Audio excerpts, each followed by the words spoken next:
This Choircast podcast is brought to you by The Collective.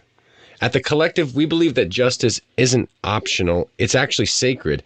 That's why we're building a growing library of progressive resources, connecting you with queer and Black-owned businesses, linking to books that challenge the status quo, and delivering content that empowers you to resist fascism with clarity and compassion. So join the movement. Support the mission. Visit The Collective, that's QUOLLECTIVE.com, The Collective, to learn more and get involved. Western Christianity has spent the last 2,000 years telling everyone they're separated from God. This is Not Church with John and Nat Turney and Bethany Shea. Hey, everybody, welcome back to the podcast that we call This Is Not Church, because if it was church, you would be long gone by now, and neither John or I would stop you.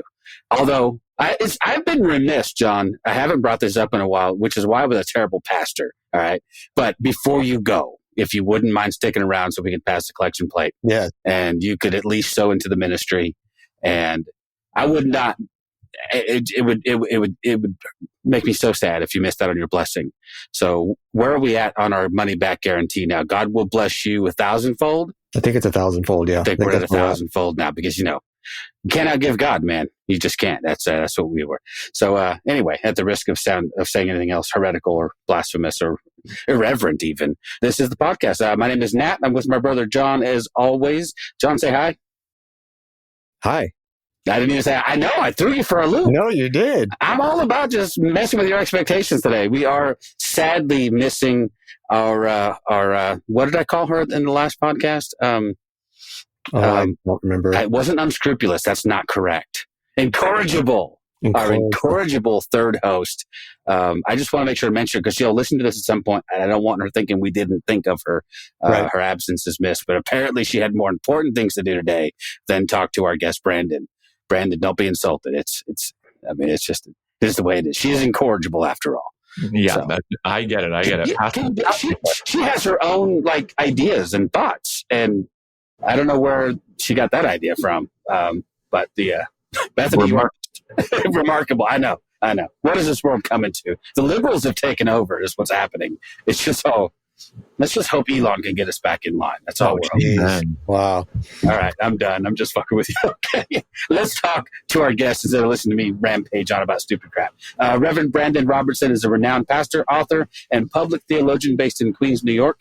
He holds a Bachelor of Arts in Pastoral Ministry and Biblical Studies from Moody Bible Institute. We need to talk about that. A Master of Theological Studies from, I can't say this next one. Iliff. Okay. That's what happens when the font makes it all look like three I's in a row. Iliff School of Theology and a Master of Arts in Political Science and Public Administration from Eastern Illinois University. Currently, he's pursuing a PhD in Biblical Studies at Drew University. His new book is titled Queer and Christian, Reclaiming the Bible, Our Faith, and Our Place at the Table. And I probably should also mention you have a rather large TikTok following as well. So Yeah. I don't. I mean, I'm up to like 12. We'll get you there. Yeah, let's do that. Let's talk about that. Welcome to the podcast. How are you, Brandon? So good. Thank you all for having me. I'm super excited to be here chatting with you. Oh, we're glad that you're here. If you wouldn't mind, just kick us off with give you a little bit of your background, maybe some of your faith journey. I imagine, especially if you attended Moody, it must be a rather storied past. There's kind of stories. I mean, I'm probably, it sounds like your audience probably has similar backgrounds to where I've come from in many ways. I actually grew up non-religious in Maryland, but at the age of 12, started going to a fundamentalist Baptist church with my neighbor. And within a couple months, had a conversion experience, got born again. And really, I mean, something did happen there that transformed my life in a really profound way as a 12-year-old. And then I ended up going to an evangelical megachurch that was a little bit closer to my house. And that moderated my theology a little bit. I became a little bit more liberal rather than the fundamentalists version of Baptist theology that I came to faith in. And then, my megachurch, all of our pastors had graduated from Moody Bible Institute. And so they said, hey, if you want to be a pastor here, you got to go to Moody. So I ended up going. Moody is an incredible school for this reason. It's one of the only fundamentalist conservative evangelical schools in the heart of a major city. And I think that is what changed my life. That is what got me on the trajectory that I'm on today. Because I'd walk out of the campus from Moody, which again, as conservative as you can imagine. And then I would be in the city of Chicago. And as I would put it back then, I would find God in all the places Moody said God was not supposed to be, whether that was Boys Town in Chicago or Devon Street, which is a Muslim neighborhood. I was just finding people who seemed to have the same kind of relationship to God that we had, but they didn't believe the right things and they didn't live the right way. And that began my process of deconstruction. Yeah, I can imagine. I have friends who attended Moody in the early 90s, and then they went to ostensibly be missionaries. So they went there for training. And then Moody has a school in Tennessee, I believe it is, where they train like airplane mechanics and things of that nature. So anyway, long story short, they loved it, but they're still very, very dyed-in-the-wool conservative evangelicals. And they, I don't know if they spent much time in Chicago, or they might have had a different perspective. But just before we get on to the topic of your book, then at what point, what was it about being in Chicago, maybe specifically? Was it just the interaction with people that you were told maybe you should beware of that started to change your mind and heart, or were there other theological issues that were like, this doesn't really resonate anymore? Yeah, I mean, a lot happened in my 4 years at Moody.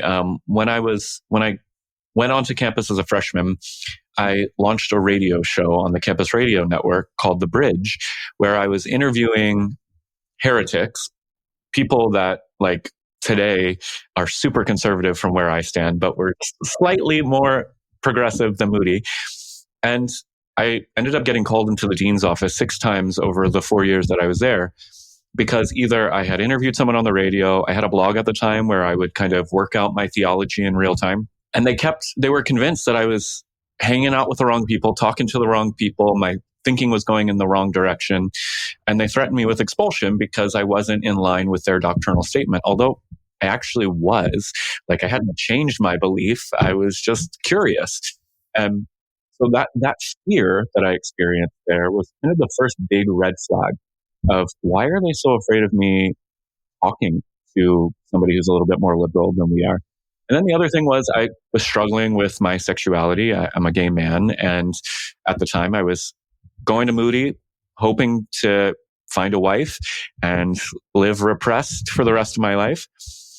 And I kind of confessed my sin to one of my professors. And the long story short is they ended up saying, well, if you really want to graduate, if you really want to show us that you are faithful, you have to go to a conversion therapy thing for a year. And so I met with a professor every week for the entirety of my senior year and did a version of conversion therapy, trying to heal myself of being gay. And by the time I got to the end of my senior year, I had tried everything I knew how to be cured of homosexuality. I had been threatened with expulsion 6 times. People called me a heretic, even though I was still an evangelical. And it just brought me to a place where I knew that when I graduated, something was going to have to change.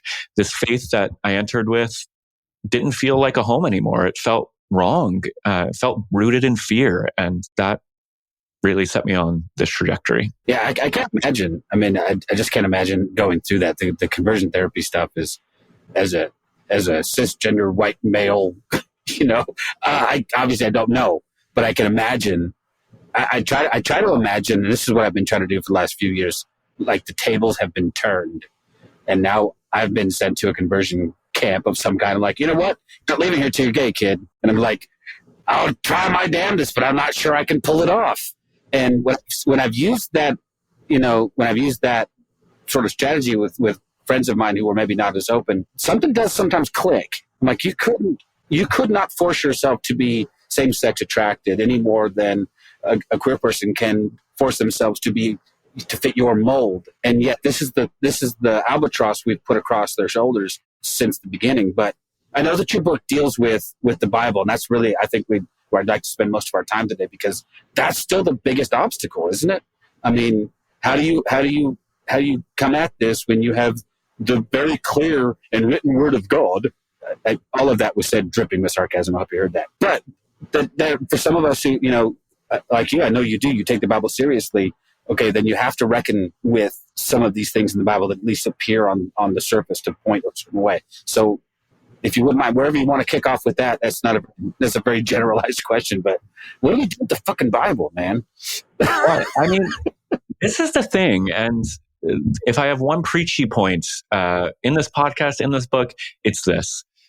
I don't believe the Bible is the inerrant word of God. I don't believe it's the highest authority. I think it's a minor authority in my life as a progressive Christian.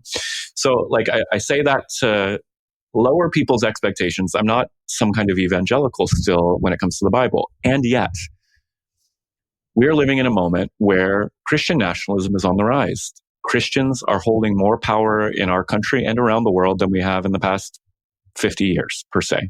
And too many people in my community, the queer community, and in like the liberal atheist community, just say things like, well, just screw the Bible, throw it out. Why are you even worrying about it? We can't do that, because when we do that, we are giving this very powerful book, the most influential book ever to be written by humanity, to these conservatives to use that power as a weapon against queer people, against all sorts of people that disagree with their political perspectives. They're all claiming it's based in a biblical worldview. And so I think it's really important in this moment for everyone, liberal, queer, atheist, to reclaim the Bible, to wrest it out of the hands of the people that are using it as a weapon, to be conversant enough to know how to challenge some of the talking points that you'll hear from Donald Trump and MAGA conservatives, and reclaim the Bible, not because you need it as a spiritual text, but because if you just give it over to them, you're consigning millions of queer people to homophobic theology that will turn into homophobic policies. And so I think we all need to double down on understanding the Bible. And the thing is, it's not that difficult. The way I deal with the clobber passages is the way that scholars have been dealing with them for 60 years now. And it's this. Not one of those verses refer to loving consensual same-sex relationships. What the LGBT community is advocating for is loving consensual same-sex relationships. All of those verses refer to exploitation or abuse. And this is, again, the preponderance of the evidence. It's like there are tomes written about what sex was like in the first century Greco-Roman world.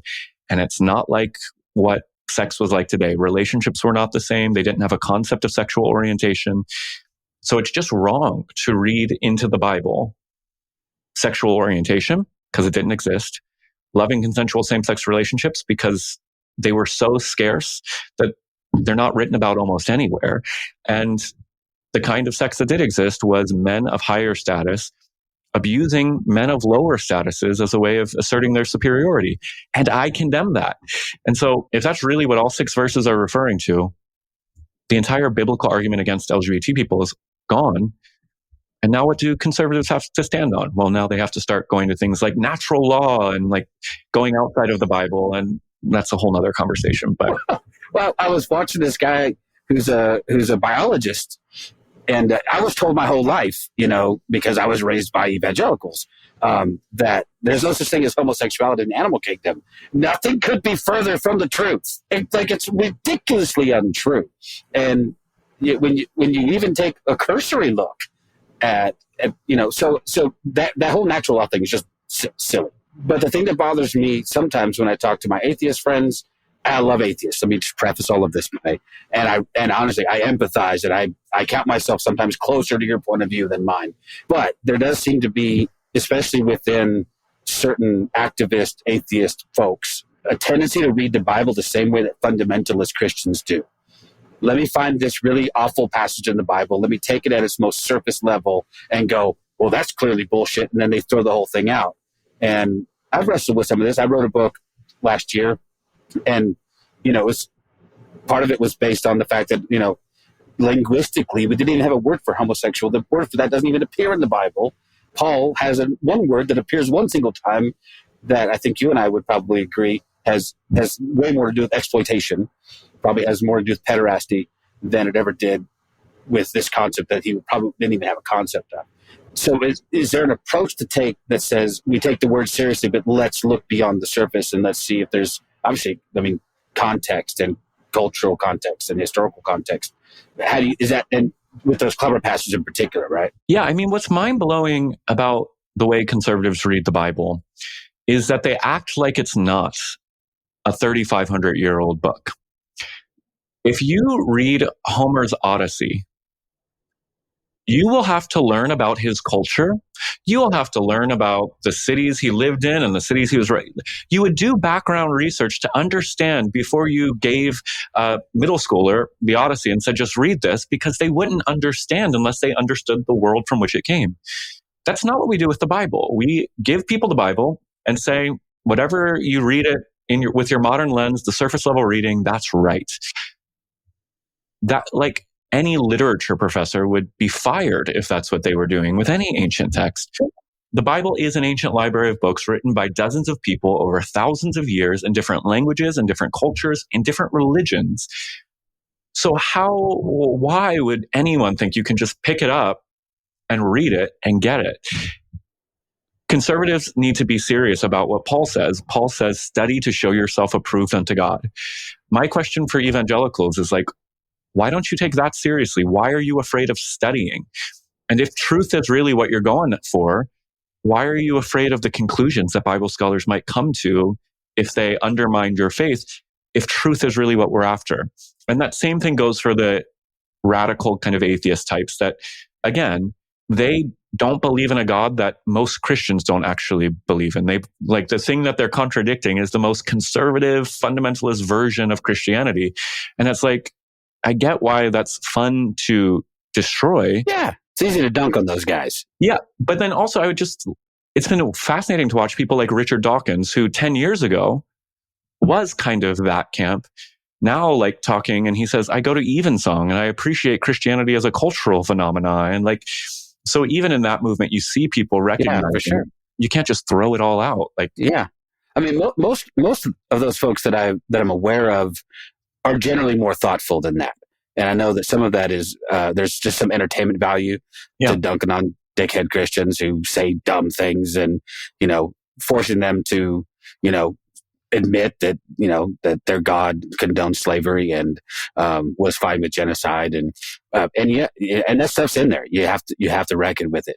But I don't want to throw the baby out with the bathwater, for lack of a better expression. That's a terrible expression. But in the same way that I feel like the Bible, you said this in your book, that you view the Bible still as at least somewhat inspired, not inerrant. I haven't thought of the Bible as inerrant in a very long time. I don't think that's a tenable position to hold without doing a whole lot of gymnastics or living with a ton of cognitive dissonance. I can buy off on an inspiration. yeah, I mean, that's fine with me. I've been inspired to do things that didn't turn out well. Painters sometimes are inspired to paint things that don't look a thing like, Picasso is, so I like that concept, because I think when we remove the human element from the Bible, I think we strip it of its power, first of all. And I think it backs us into a corner where we have to defend the indefensible and say things about God that I don't think most of us would agree with. But is there a dividing line for you? I guess I would say, I like a lot of times you get that dividing line. Well, the Old Testament was the Old Testament, and then we just deal with the New Testament, even though there's problematic stuff there too. Or are you looking at the whole and trying to come up with a more holistic approach to the whole thing? Yeah, I mean, Christians are usually the ones that are very quick to be like, there's something wrong with the Old Testament, and like it's bad theology even from a conservative Christian lens, but it's also anti-Semitic in many ways. Like it's saying the Jewish God is this evil, messed up one, but Jesus, Right. No. But I mean, the way that it's been reframed for me is this: the Bible doesn't exist. There is no book called the Bible. There is a library of books that have been fit together that we call the Bible.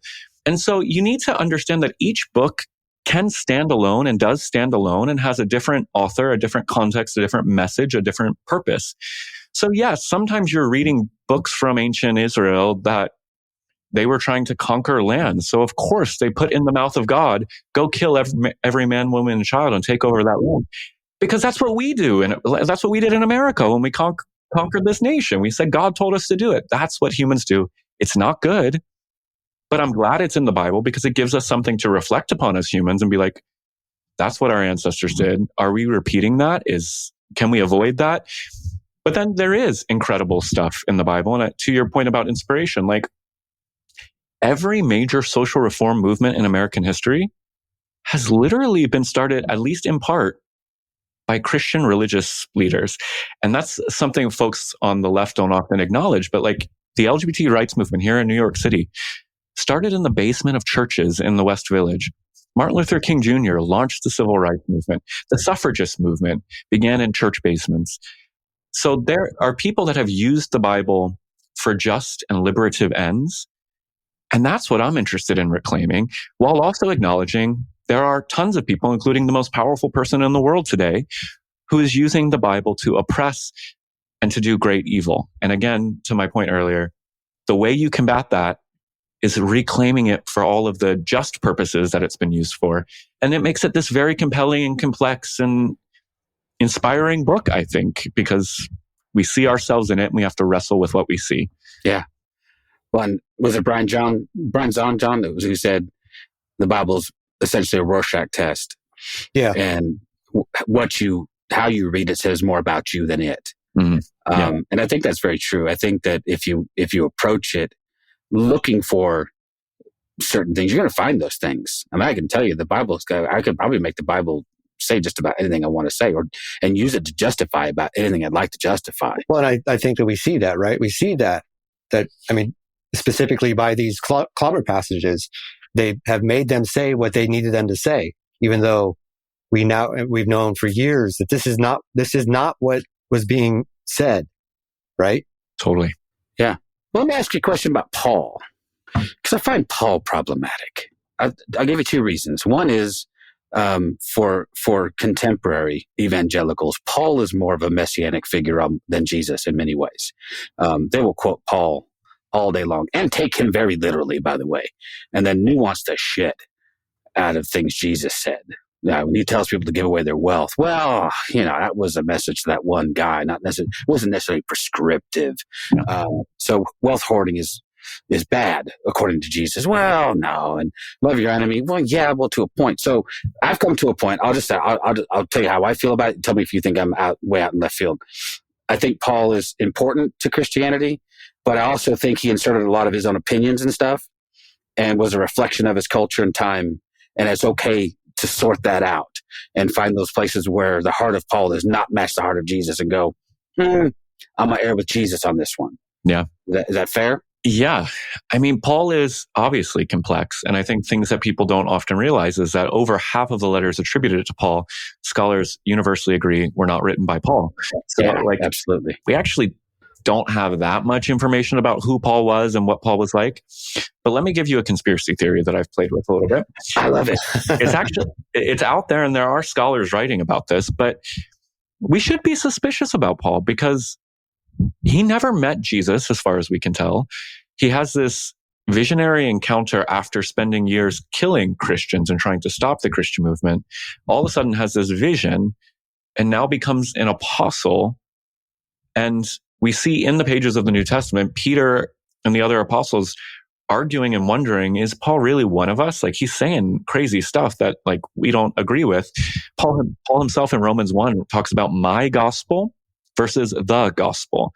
And he says it's my gospel that you should accept and receive. And then he talks about the gospel, which we can debate whatever that is. But I would argue, there's good reason to be suspicious of what was Paul's motive. Why did Paul all of a sudden turn from hating Christianity to liking Christianity and then creating a bunch of theology that Jesus never said? Jesus didn't talk about atonement.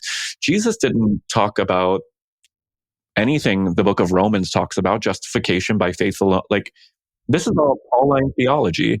So there are some folks that have suggested Paul is like an antichrist figure. He infiltrated the early Jesus movements and diluted the social message of Jesus with all of this ambiguous theology.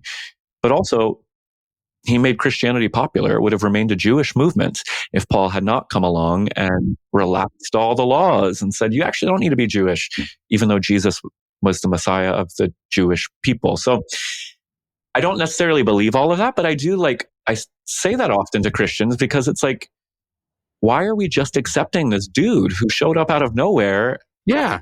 And why are we borderline divinizing him? Yeah. Because he gets lumped in with the inerrant scripture as well, as though Paul didn't have, a learning curve of his own. we see in the letters and in the book of Acts and things that Paul contended with Peter over, issues of circumcision and other Jewish practices. Crossan, his book on Paul is phenomenal. Yeah. And I think he has reason. He gives reason to be suspicious as well. But his suspicion, I think, is cast more on the entire corpus of the Bible of like, well, how do we know, this looks like a passage that was edited and changed and possibly for a very specific agenda. And so you have to be discerning. That's what I think. And what I think about your book is so interesting is, and what you said earlier on is that, you have to approach this thing with the mind of study to show yourself approved, meaning you have to be able to go through there and discern, because it can't all just be taken. There's too much contradictory stuff, first of all. So you have to be able to discern which of this is pointing you towards God and which is pointing you away. But I just find it fascinating that in my experience, I don't know if you ever went through this with John and I both kind of delved into this whole grace movement, 15 years ago. So you think about guys like who was that dude, Joseph Prince, and anyway, just this. And I can't remember who it was that said this, but in one of the books I read, essentially it was, without coming out and saying it, it was basically, don't worry about the things that Jesus said. He was still talking to people living under the law. You really need to pay attention to Paul, because Paul's the first guy to live this out. And the Lord's Prayer, I don't pray that. That's not a prayer for Christians. That was a prayer for first century Jews. And I'm like, yeah. You hear that even in the Reformed movement. I was a part of the Reformed, like Mark Driscoll, John Piper side of things for a while. And they would say things regularly like, the commands of Jesus were just meant to show us how impossible it was for us to live up to God's standard and the need for grace, like you're saying. But it's like, so Jesus spent all that time teaching so that we wouldn't follow it, but we would just recognize how sinful what bullshit is, like, how do you come to that conclusion? Well, it's like saying I taught you calculus so that later on you learn algebra. Yeah. Like, you're never going to get this, but once you don't get this, then you'll fall back onto, it is silliness. I will say though, in the form of a confession, yeah, I was there though. I was there for it, because it did absolve me of having to even be a better person. As long as I had Jesus in my heart and had a heart full of grace, I could continue to kind of be a shitty person. Yeah, there's this magic in that kind of Christianity. That's something like the Holy Spirit will somehow sanctify you by some strange process that doesn't actually involve you trying. And that is grace theology, right? It's like, well, that's how it just works, Brandon. You can't. Yeah. Come on, man. You're saved by grace, not by. Oh, never mind the fact that faith without works is dead. But right. We don't like that passage. That's why I'm also skeptical of Paul. James, the brother of Jesus who grew up with Jesus, has a letter in the New Testament that directly contradicts Paul's central teaching of faith without works. I think I would rather trust James and the community that James pastored, who knew Jesus for 30 years, than this guy who never met Jesus coming and saying the exact opposite. Like, how do Christians not see this? It's wild to me. It is wild. Yeah. No, you're. You know what? I'm down. Let's do it. Let's just we'll pitch the Old Testament. We'll be Marcionites and say no, and then we'll also. You know what? I'm just Matthew, Mark, Luke, John. Maybe throw. I don't know. Give me a Gnostic gospel. I'll take the Gospel of Thomas too. Maybe just for shits and giggles. Yeah. The Gospel of Thomas is fantastic. But that's the other thing that I know that Crossan and others. I love Crossan, by the way. He's our boy. We've gotten to talk to him a couple times, and he was the guy that really, like, in college even, like, cracked this open for me. I didn't like him when I first started reading him, but essentially, like not only did we compile this library of books, we culled it. So, and most of us have. I'm not Catholic. I was not raised with the Bible that had the Apocrypha, and there are lots and lots of other extra biblical texts that are either quoted by Jesus or referenced by Jesus or other. I was like, there's this whole other library of books that we were like, no, that's just a Catholic thing, which apparently was a very, like, a pejorative. We don't. They're not even Christians, but yeah, I don't know. I'm down. What do you think, John? Let's just roll with the Gospels, and because Jesus never even talks about this issue. Yeah. Directly, right? I mean, and in this book, I make the case that actually he does talk about this issue directly, but in a positive light. Okay. Eunuchs, right? So Okay. The preponderance of evidence is that in the first century Greco-Roman world, yes, some eunuchs were punished men that were castrated. A lot of them were men who were born effeminate and didn't fit the right gender roles. And so they were labeled as eunuchs and kind of lived in these communities together, which if you read the accounts, it's literally men putting on makeup, acting like women, having sex with one another. Literally first century writings say this all over the place. And Jesus goes out of his way to say, eunuchs, he quotes Isaiah actually. Isaiah says, eunuchs will enter into the kingdom before sons or daughters and be given a name better than that of sons or daughters in the kingdom. Jesus is making a case that in the end of all things, even the people that are the most unclean and outcast are going to be welcomed into God's kingdom. And he names the sexual and gender minorities of the first century, the eunuchs. And then that message clearly stuck because the first person to be baptized in the book of Acts is a Ethiopian eunuch. Yeah. So, what is this? Jesus didn't say anything about homosexuality. Well, actually, do any reading on first century eunuchs and tell me that's not what Jesus is talking about. Yeah.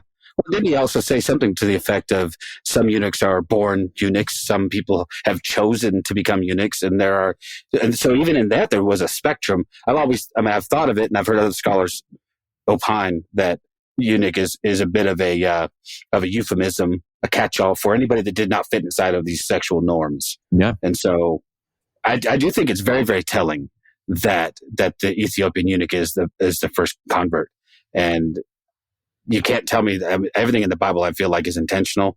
That seems very intentional to me that they would be saying, because that might be for us, maybe in their that's like the most unclean, the most marginalized, the most outside of the group. Yeah, they're coming in too. So not only that, he was a dark-skinned Ethiopian. Like that's a huge deal for first century Jews. He's gender non-conforming, perhaps gay.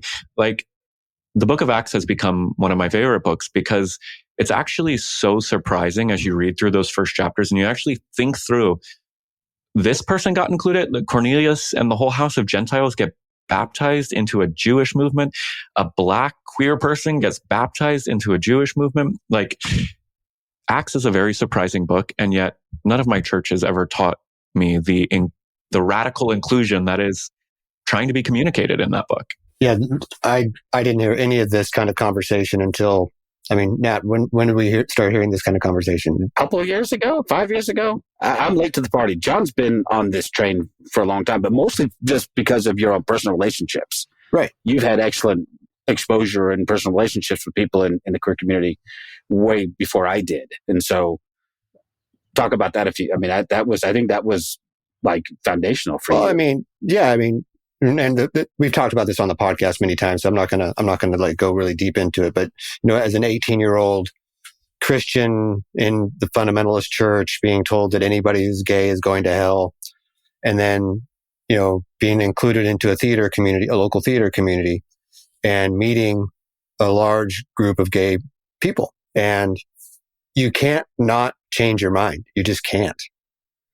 And we've talked about this so many times on the podcast that if you want to be serious about your faith and serious about what you're saying, then you have to go out and you have to meet these people, because talking about a group of people without having any kind of connection or any kind of knowledge of them is arrogant.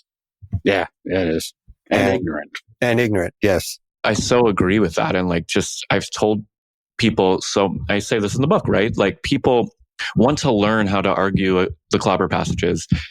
I've been doing this for a decade now, this specific issue, and I've never changed anyone's mind by giving them a good argument.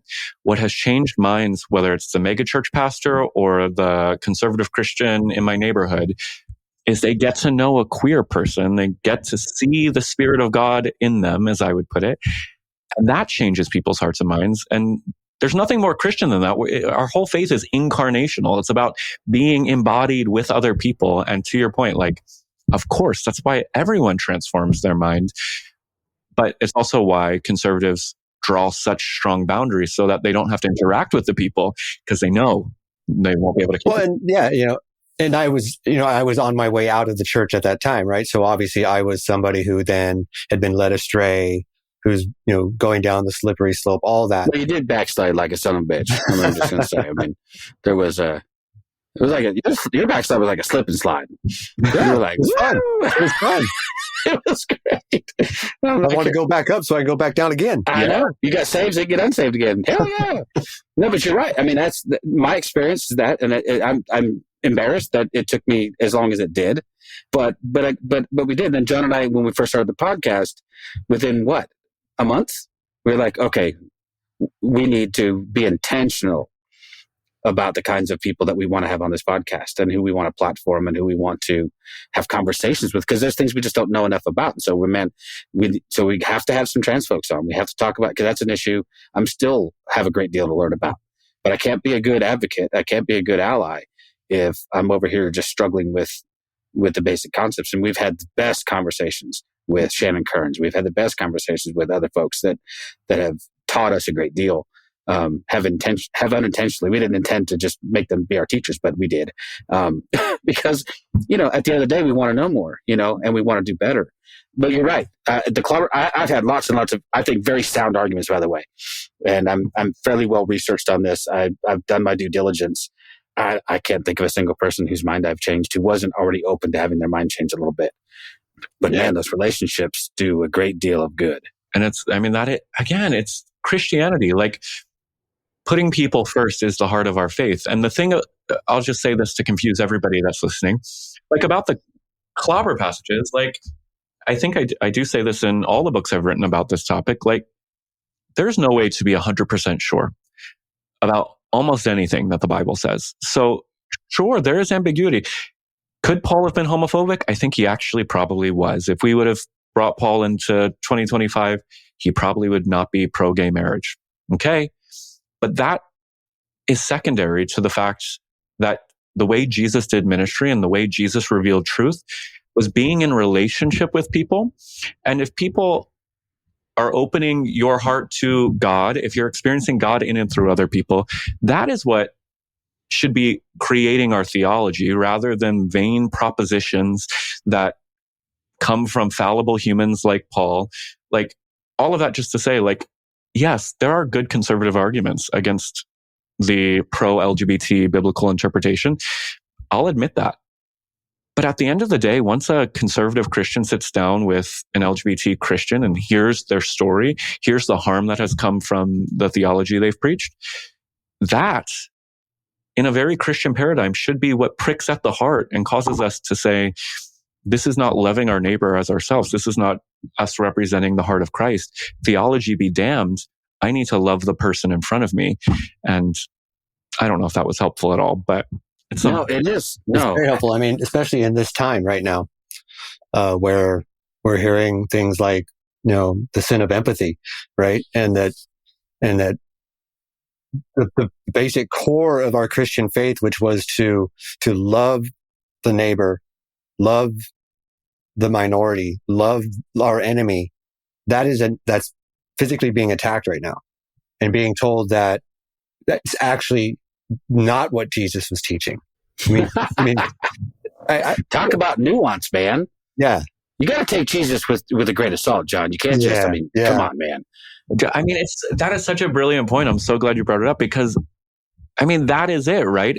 They're defending propositional, disembodied statements of truth over real people, and they think that is the holy and valiant and God-honored thing to do. Where in the Bible do you see Jesus make any theological statements that he's fiercely defending? Literally, show me a statement of theology Jesus made in any of the four Gospels. He's not doing it. No theological propositions. What he's doing is looking at the teachings and saying, these religious teachings that come straight from the Bible, they're a burden to humanity. Like the Sabbath laws. He's like, do you help somebody who's fallen into a pit on the Sabbath or not? Of course you do, even though that's breaking the law. Yeah. Because people come before the law. Like, well, he did it every single time. You think about his conversation with the woman at the well. He could have had an hour-long conversation about all of her stuff. And he could have got into to theology, because she asked him theological questions about, well, you Jews say you worship in Jerusalem. We say we worship over here. And he's like, I don't give a shit. At the end of the day, I don't care. I actually imagine my Jesus would say, I don't give a shit. But I've personalized him. We call it eisegesis, maybe. But you see that over and over again with the woman caught in adultery, even though that's probably an apocryphal story. That's fine. But the message is there anyway. The law is secondary to human beings. Yeah, the biblical to serve people. We're not here to serve the law. I was just preaching on that today. The Levitical law says that woman should have been stoned to death. It was actually the Jews that were throwing stones that were doing the right thing biblically. And Jesus comes in and says, nah, screw that. Yeah. I mean, we would just follow that example. Yeah. Sadly, I think if you got up in your pulpit next Sunday and started preaching, well, not in your church probably, but in some churches, we've said this before, but a lot of preachers are getting pushback when they preach on the Sermon on the Mount, and it's like, well, what is this woke liberal theology you're preaching? Well, I'm sorry, that's Jesus. But I don't know. I'm nervous. How are you? Let me ask you a personal question, if it's okay. How are you feeling in this moment in history? I mean, are you as overwhelmed as I think I would be? I'm just curious. I mean, I care about your well-being. I can't imagine the stress and totally stuff that you're going through. Yeah, I mean, no, I'm in therapy. I take my depression medications every day and pushing by, and it's not easy. And even my church, we get voicemails from people saying crazy stuff now because of Trump empowering people. It's a scary time. I think not just for people like me. I think anyone who stands on the progressive side, especially of these religious issues, it's going to grow increasingly dangerous, anxiety producing, all of that. And yet, I really do feel like, our evangelical world that taught us this apocalyptic view of the world, it's actually a great time to lean back on our left behind theology, because some of it was right in the sense that it was meant to prepare people for a cataclysmic moment. And I think America is at the brink of either surviving or completely collapsing. I think we are in a very apocalyptic moment, similar to those who the book of Revelation was written to. And I think this is a time for us to turn inwards to each other and form really tight communities of resistance and make space like you just gave to me to be like, yes, this is scary. Yes, ICE could show up at my church this week and just start arresting people. And that is happening in our country. And our faith, and I do think this is where Christianity is the strongest, it was written by people who lived in contexts like this. It was written by people that were being persecuted by empire. And there's so much wisdom in our tradition. I find myself becoming more Christian in a moment like this than I would have in a time that was less scary. Yeah. No, I think it's a fair point. We talked about this not that long ago, John, that the Christian church has never thrived as much as when it was persecuted. Exactly. And I mean, it is a little funny to hear, people in positions of great power and influence talk about how they're oppressed. There's a great deal of irony in that. But the fact is, I've never lived in a time when Christians were oppressed. We've always been in my entire lifetime, we've been the majority. We've been the ones pretty much setting the culture, daring people to go outside of it. And I feel like if there's a silver lining in any of this at all, I think it will be what you just said. It will push thoughtful people inward. It will cause us to cling to each other more tightly and hopefully fight for each other more fiercely, because, if you're willing to stand by and watch this stuff happen and be quiet, not my place to judge your faith, but I will be judging your faith. Show me your faith without works and I'll show you a faith that's dead. Anyway, all that's more just a soapbox ramble to say that we're with you. Go ahead. I'm going to call you all to repentance for a second. This is a moment. Yes, I will do it humbly. I actually believe this is a great moment that shows the importance of church, right? The thing that we all miss, and I'm with you all. Like I used to say to my congregation, like I wouldn't go to church if they didn't pay me to show up on Sundays. Like I'm in that mindset, and as the world is turning towards the direction it's going in, I look forward to being with my community every week where we are going to hunker down together, where I'm going to get in the pulpit and talk about the political situation. And then we're going to I sit in my office with folks in my church literally every day that are just crying, but we're here for each other, that are worried about their trans nephew. And it's like, if you're looking for support in this time, your local progressive religious community is actually a really great place to organize, to support one another, and to do what church was meant to do, which is be communities, not of organized religion, but that use religion to organize for justice. And it's time for you all to get into your local church. So come on. First of all, how dare you? No, I take all of that to heart, and actually it resonates deeply with me. The challenge for me is I live in West Texas.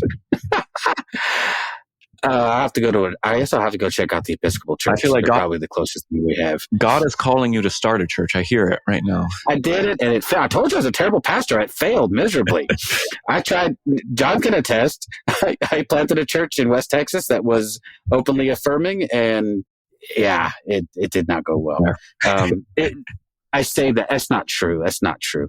For the handful of people that it was their community, it went very well. I'm just not good at church. And I forgot to do things like ask to pass the plate, so we went broke pretty quickly. I'm never very comfortable asking people to give me money. But no, you got my wheels turning, Brandon. So we live in a time where you have the ability to check in on churches before stepping in, and you can find out, obviously you can find out their statement of faith. That's something that every church does, but you can find out if they're fully affirming. You can find out if they not only, speak the words, but actually, are using action as, and doing the good work.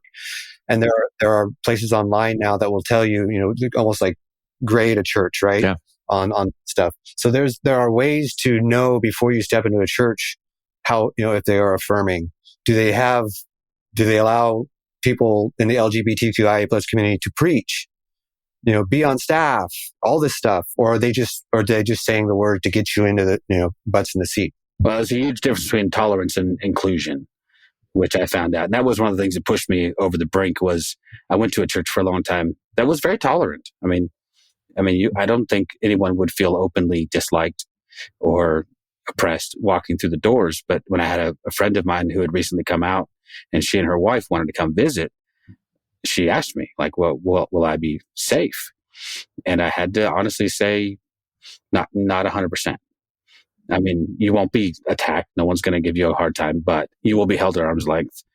And there will be things you just will not be included in. And that doesn't feel safe to me, not to be fully seen and not to be able to fully express yourself. If you and your wife hold hands in church, you're probably going to get a lot of sideways glances. So, and sadly, the upside of that for me was it made me go back, and then I really did a deep dive on my own heart. And I'm like, I don't want to still be involved with this and creating a place that's not safe for everybody. So that's why we planted the church. And I still believe in it. My idealistic self still says church at its best is about community, and church at its best is about supporting one another. I guess maybe I'm allowing my cynicism to, I've just seen too much. I've peeked behind the curtain a few too many times and been like, I don't know, man. And I like sleeping in on Sunday, damn it. Yeah, no. And to be clear, I don't think church is the answer, but I do think, we're in this moment where I am seeing so many of most of my friends are queer people in New York City that have nothing to do with religion and don't care that I'm a pastor. But we're all depressed and anxious and scared, and people are all asking, what do we do? And it's you don't have to believe anything. Just come to my church just so you can be with people that are in this and thinking about what we can do together. And that there's just very few other places like that in our society that you can gather. Yeah. I'm speechless, John.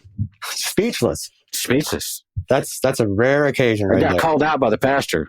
He's right there on the. No, I'm just kidding. I appreciate you. I appreciate you saying that. Well, let's talk more about the book, because I don't want to.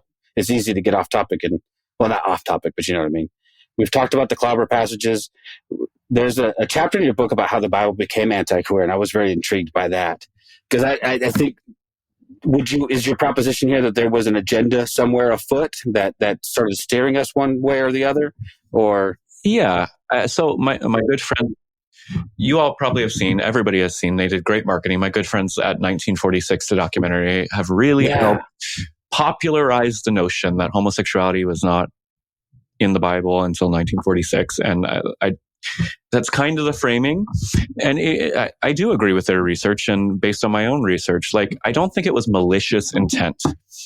The people who were translating the Revised Standard Version of the Bible, which is the first English translation to use the word homosexual, they were trying to make a modern Bible translation. Sexuality as a concept was new, and it was gaining popularity. People started talking about sexuality, but it was still a new concept. And they come across this word that Paul made up, arsenokoitai, doesn't exist in the Greek language before he uses it, doesn't even really get used after he uses it. And so they're like, well, men sleeping together is roughly what it means. And they're like, well, we have this new word, homosexual. And there was a lot of debate about it, as far as we can tell. And they chose the modern word. They didn't know what they were doing. And the later 10, 15 years that every English Bible would be using that word, and that it would be marginalizing a community. But like, at that time, homosexuality was understood as a mental illness. They treated it with lobotomies. So I find it hard to look back and be like, there was evil intent just to hurt the queer community. But I do think it was a thoughtlessness about what are the implications of a translation. And this is just a great example of how hard it is to translate an ancient text, and how a text like the Bible, one word, changed public policy and culture for the next till 2025. It's still, that translation decision has shaped our culture in ways that we can't even fathom. So I uncover that. And there's other things that happened in the 1900s in particular that led to an anti-gay Bible. But the translation itself, I think, was a mistake. And then the religious right picks it up in the 1960s and just to make it an issue. Go with it, right? The moral majority has to hop in. And so prior to that, I guess I might have read at some point, but I've forgotten. Prior to their translation of that word, how had that word been translated before? Yeah, so Martin Luther and his translation, he was the one, and this is one that I hear a lot on the left, but it is wrong. Knobbenschneider, I think is the word in German, which was boy molester. Pederasty is one option, but most scholars now think that pederasty was not practiced as much as we once thought it was. So it's more accurate to say what's being referred to as exploitative sex between men. And we only see Martin Luther talk explicitly about pedophilia. Before that, the word sodomy was used. But even sodomy, Mark Jordan, a professor at Harvard, wrote a book called The Invention of Sodomy, and he traces the history. For most of the history of the word, it referred to ambiguous sexual excess. It did not refer to homosexuality. And so it's hard now when people go back and look in a translation from the 1700s and see sodomy. From the modern lens, they're like, oh, look, it was homosexuality. But if you read Jordan's work, who has done meticulous work on the development of the word, sodomy did not refer to homosexuality explicitly until the 1900s. So it's all a mess. It's hard to untangle all of this. It is a mess. Well, it's so ingrained in our lexicon even. But I can't remember if it was it Ezekiel. One of the prophets says this was the sin of your daughter Sodom, and it had nothing to do with homosexuality. It was about being uncharitable and inhospitable, and yeah, there was excess involved in that, but it was not. So that's one of my clobber passages back. And they're like, oh, remember Sodom and Gomorrah? I'm like, yeah, read what the prophet, and I think it was Ezekiel. Yeah, I could be wrong. Yeah. Okay. So, read this verse where it says, oh, the actual sin of Sodom was this, and that's not what you think it was. But it's hard to disengage people from something that has been so firmly planted into their brains that they make an instant connection. But that's also the problem with Protestants in particular, is that they don't realize that this theology is new. The anti-gay interpretation is less than 60 years old. In the same way that inerrancy as a way of understanding the Bible is a couple hundred years old. Yeah, You all have the new theology, conservative evangelicals, not the progressives who are saying, yeah, this never. Even things like think about like the rapture. That's a fairly novel theological construct, and one that growing up evangelical, I thought everyone believed in that. And then I went to a Methodist church, and they're like, "The hell are you talking? What's this rapture thing? We don't, I don't think most mainline denominations don't have a theology of the rapture articulated anyway like we do, with, full book series and movies and, all kinds of terrifying shit that makes you want to cry. Courtesy of Moody Bible Institute. So you're welcome. Thank you, Moody Bible Institute. Yeah. But biblical inerrancy, that's another one that gets me. But creationism, oh my gosh. Yeah. It's nonsense. The Tower of Babel. Because that's how language evolves. God just scattered, Have you Noah's Ark. Have you read Genesis recently? This is it's nuts. It's all of it. The Garden of Eden story is insane. It does, and I got in trouble for saying this, big trouble, and it's still people come after me for this. Satan tells the truth in the Garden of Eden. He's the only one not lying. God told the first lie. Literally. Insane. If you eat this fruit, you will die. And then God is so insecure about humans becoming like God that, like at the Tower of Babel, God comes down and confuses us because he thinks, oh, damn, they're becoming like me. So it's about an insecure God who doesn't want us to become like God, but we actually do. Like. Yeah, seriously. Well, no, I've actually been reading Genesis again, and it's weird because I think biblical illiteracy is a big problem in the evangelical church. I don't think they read their Bibles. I think they listen to preachers, and I don't think those preachers read their Bibles. I think they listen to other preachers, and they regurgitate stupid shit and talking points. And I bet you most evangelicals, are not aware there are two creation stories in Genesis, and they're different. There's multiple accounts of the resurrection, and they're different in substantive ways, not in like, hey, we both witnessed a car accident, we noticed different things. No, they're different, which honestly just lends credence to what we're talking about, which is this is a human product. Divinely inspired, sure, maybe. But at the end of the day, fallible humans wrote what they thought. They did their best. I think in the Old Testament in particular, I think oral tradition, mythologies, the people, the Israelites coming out of Babylon with the myths that they were taught there, and maybe using polemic to rework those into there's lots of things that go on there that are way more interesting than God spoke and the world appeared. Well, that's actually kind of boring. Yeah. I think there's more interesting stuff there, right? And it gets more fascinating when you take the biblical scholarship lens of like actually thinking about the history. So if you acknowledge that the creation story, for instance, has like an insecure God and Satan telling the truth, like, then you start asking questions like, what were the ancient Jewish tellers of the story trying to communicate? Like, what did they understand? That's a treasure trove of interesting questions to follow versus this evangelical, very black and white, literal, Satan lied, man sinned, God cast him out of the garden, it's all our fault. Like, that's not what the text says. And it's so flat. It doesn't reflect reality, which is way more complex. But we do have a really, really nice Noah's Ark in Kentucky that you can go visit, and all will be explained. Don't worry. I can't wait to go there someday. I want to know where all the elephant shit went, because that's a lot. I mean, there's just I have friends. So it's really funny. There's I need to get her on the podcast, but there's another YouTuber. She's an evolutionary biologist and a paleontologist, I think. Anyway, her name is Erica. Her YouTube name, by the way, is Gut Sick Gibbon. Look her up. She's amazing. She's brilliant.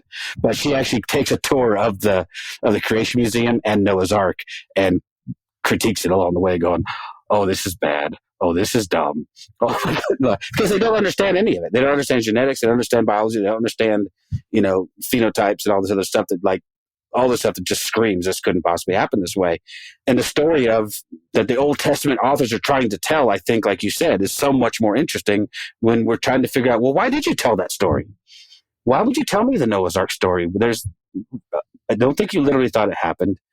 So And by the way, I don't know. So if you have a good idea, let me know. I have no idea what the purpose of that story is, other than to scare children. What we do know is that it appears in virtually every culture. So there is some deep importance to that story. And I don't think that means there was a global flood, but I do think the narrative of, I'm going to say something that'll get me canceled, but go for it. Jordan Peterson is actually really helpful on this stuff. Ah, shit. We got to go, John. No, I'm just kidding. Before he got crazy, he wrote a book called Maps of Meaning that looks at myths and how they reflect psychological structures of humans. And it's very Jungian. That stuff is mind-blowing when you start looking at these stories and you're like, this is not a literal story. Nobody thought it was literal. And they told it and structured it this way because there were things happening in their psyche that happens in our psyche, which is why we still resonate with the stories. And like, you can really start getting into deeply meaningful meanings that actually are relevant to us as modern humans, rather than these broad moral stories of obey God or God will kill you all. Like, that misses the point. Yeah. Yeah. Well, there are theological problems with that story too, because, God says, and again, I can't quote chapter and verse. I remember what they said, but there's a verse in the Bible where he says, God is not a man that he should change his mind. And then he repented of. He's like, I regret making people. That was a bad choice. Okay, my bad. I screwed up. Let's start over. Yeah. Well, if God's not like a man who can change his mind, then what the hell? Yeah. It creates these theological issues of that. And God's solution to I made a mistake is kill everybody except for this guy who's eventually going to get drunk. And anyway, there's so many problematic parts of that story. Part of what makes me like it are the problems. It makes me look at it and go, okay, well, there's more here than meets the eye. And we do it a disservice when we flatten it out, insist that it's literal, and then try to pigeonhole science even. There's entire swaths of people devoted their lives to making the science work on a 6-day creation and a 6,000-year-old earth.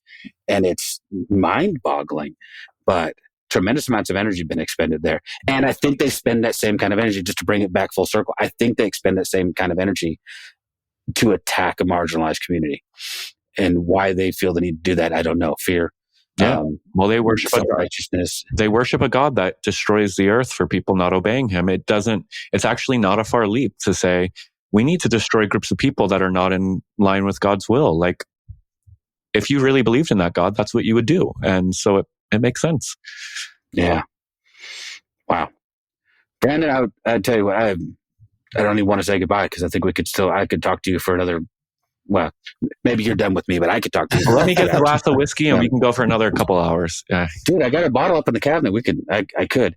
But can we maybe pencil in a date to do it again? Let's do it again. Because John, I know you're in charge of the schedule, but Brandon, I would really love Bethany to have a chance to chime in on this because she brings another whole different perspective. And I feel like this has been good, but we've missed Bethany's input here. So. Yeah. If we can schedule another down the road a little ways, but I just so appreciate your approach and your voice here. I think your book is, I've read half of it and I had a hard time putting it down to come do this because I was like, damn it, I don't want to stop reading this book. So let me recommend, first of all, highly the book. It's available, I'm sure, everywhere books are sold. We always encourage you to try your local bookstore first. If you must, to give Jeff Bezos your money, I guess, so be it. But local bookstores are the best. I just want to say, thank you again for taking time to come in and have a conversation with us. We really love it. No, thanks for having me. And I so appreciate the space you all are creating here. Like, it's so important in this moment and I'm honored to be a part of it. So thanks. Thank you for listening to This Is Not Church. Be sure to rate and review the podcast on your platform of choice. If you would like to partner with us, visit patreon.com/thisisnotchurch. where you will receive exclusive content such as early access to episodes, videos of upcoming episodes, and live Q&A sessions. Be sure to check out our Facebook group or follow us on Twitter and Instagram. All the links are in the show notes. We'll be back soon with another episode.